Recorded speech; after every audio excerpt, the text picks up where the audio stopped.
उसके अल्फाज है, वो लैंग्वेज है। अच्छा चलिए देखते हैं।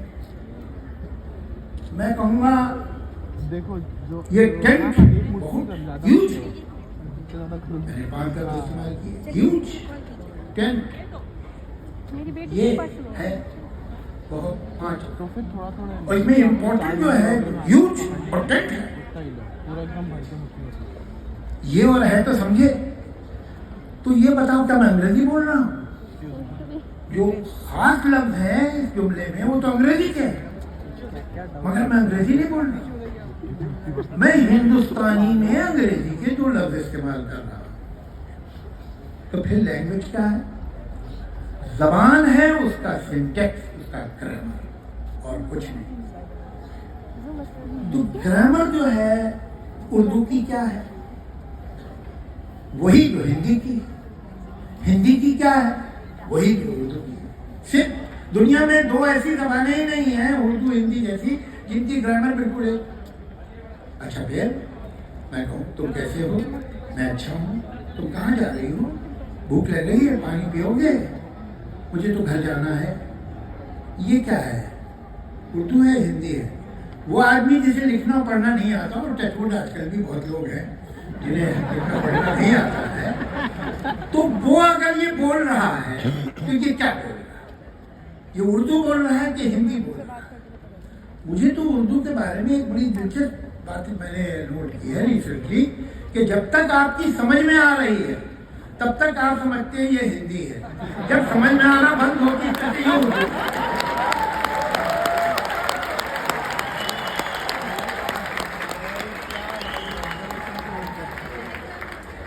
ये एक अजीब बात है। सच बात ये है कि ये एक प्योर हिंदुस्तानी जबान है। ये हिंदुस्तान के अलावा, या वो लोग जो कभी हिंदुस्तानी थे उनके अलावा कौन बोलता है इसे? वही बोलते हैं बस। और डायस्पोरा में भी जो हिंदुस्तानी रहे हैं, और वो पाकिस्तानी जो आज से 75 साल पहले तक के हिंदुस्तानी थे, उनकी औलादें वो बोलते हैं। और कौन बोलते हैं? दुनिया के क्या कजाकिस्तान में बोली जाती है उर्दू, ईरान में बोली जाती है, एक्सक्यूज मी, कहाँ बोली जाती है? अजरबैजान में बोली जाती है, कहीं नहीं। सऊदी अरेबिया में बोली जाती है, कहीं नहीं। ये इस मुल्क की जबान है। एक डायलेक्ट था जिसे हम खड़ी बोली कहते थे। ये खड़ी बोली कोई आज से 700 साढ़े 800 साल पहले कुछ लोग पर्शियन स्क्रिप्ट अवेलेबल थी, जैसे आज रोमन स्क्रिप्ट अवेलेबल है। और कमाल की बात यह है कि अंग्रेजी के पास अपनी स्क्रिप्ट नहीं है। अंग्रेजी ने रोमन से ली है, लैटिन से ली है स्क्रिप्ट। फ्रांस के पास अपनी स्क्रिप्ट नहीं है, इटली के पास अपनी स्क्रिप्ट नहीं है। ये सब लैटिन से ली हुई स्क्रिप्ट है। वो उस लैटिन स्क्रिप्ट में अंग्रेजी लिखते हैं, वो लैटिन स्क्रिप्ट में फ्रेंच लिखते हैं, लैटिन स्क्रिप्ट में जर्मन लिखते हैं। उसी तरह ये पॉपुलर उस वक्त की लिंगुआ फ्रैंका थी। ये न सिर्फ हिंदुस्तान के राजाओं बादशाहों के दरबार की थी, बल्कि सेंट्रल एशिया में भी वो लोग जिनकी मदर टंग उर्दू नहीं थी, इंक्लूडिंग मुगल, उनकी मदर टंग फारसी नहीं थी। लेकिन हर जगह, इवन साउथ में पेशवा तो खुद ही एक लफ्ज है पर्शियन, पेशवा जो आगे हो पेश। तो ये उस तरह की लैंग्वेज ऑफ द एलीट जिसे कहते हैं, उनकी लिंगुआ फ्रैंका थी और वो हर जगह इस्तेमाल होती थी। तो अवेलेबल थी ये स्क्रिप्ट। इस स्क्रिप्ट में लोग खड़ी बोली लिखने लगे। ये है खड़ी बोली तो हिंदुस्तान।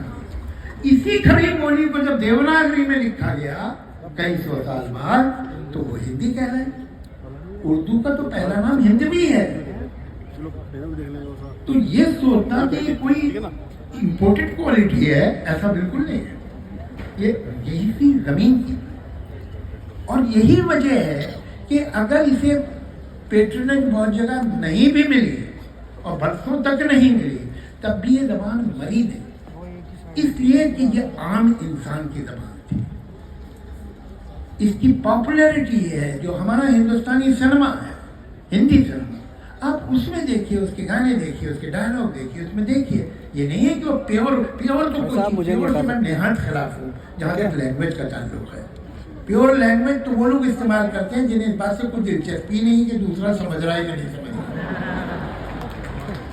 अगर आपको कम्युनिकेट करना है तो आपको अपनी जबान को संभाल के रखना होगा, ऐसे शब्द देने होंगे, ऐसे लफ्ज देने होंगे जो सबकी समझ में आते हैं।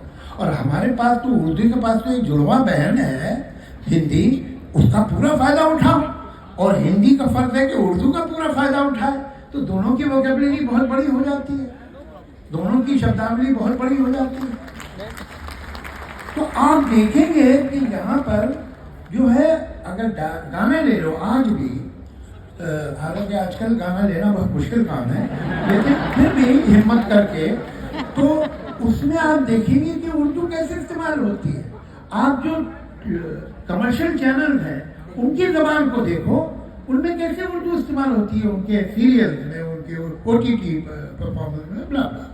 वो वजह ही ये है कि ये आम आदमी को अट्रैक्ट करती है, आदमी को पसंद।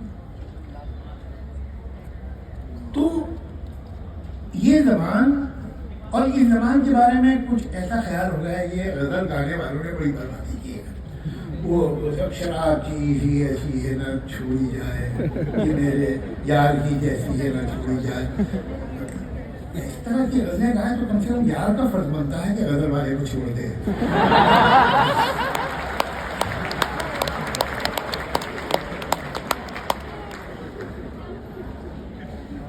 जो हिंदुस्तानी शायरी के वो यही समझते हैं उर्दू शायरी का मतलब है शमा, परवाना, मैखाना और वो शराब पे, ये गलत है।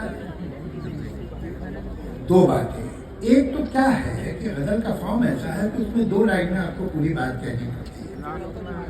तो जब 2 लाइन में आपको पूरी बात करनी पड़ती है तो उसके सिंबल बनाने पड़ते हैं ताकि लोग समझ जाएं कि सिंबल का मतलब क्या है।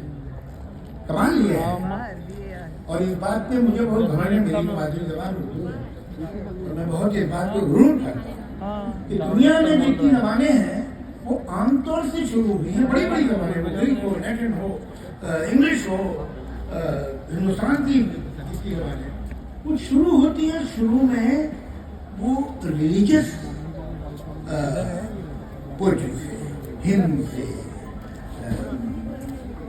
हमद और भजन और ये सब होते हैं। फिर धीरे धीरे धीरे धीरे वक्त के साथ दूसरे टॉपिक आना शुरू होते हैं। मगर आप अगर हिस्ट्री देखेंगे लिटरेचर की, इंटरनेशनल लिटरेचर की, तो पोइट्री आमतौर से शुरू हुई है in the praise of God और द डेटीज और द प्रॉफिट ऑफ व्हाटएवर। ये एक जबान है जो पहले दिन से एग्नोस्टिक थी।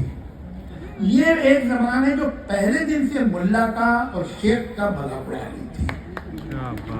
ये एक जबान है जो पहले दिन से फंडामेंटलिज्म के खिलाफ देख रही थी, पहले दिन। ये मीर से भी पहला शायर है, शेर सुनिए उसका कि काबा जो ढह गया है तो क्या जाएगा मैं शेर, कि अगर काबा टूट गया है, गिर पड़ा है, तो ऐसे कौन से गम की जगह है, ये कौन से गम की बात है। कसरे दिल, दिल का किला, दिल का महल, काबा जो ढह गया है तो क्या जाएगा मैं शेर, कुछ कसरे दिल नहीं कि बनाया न जाएगा।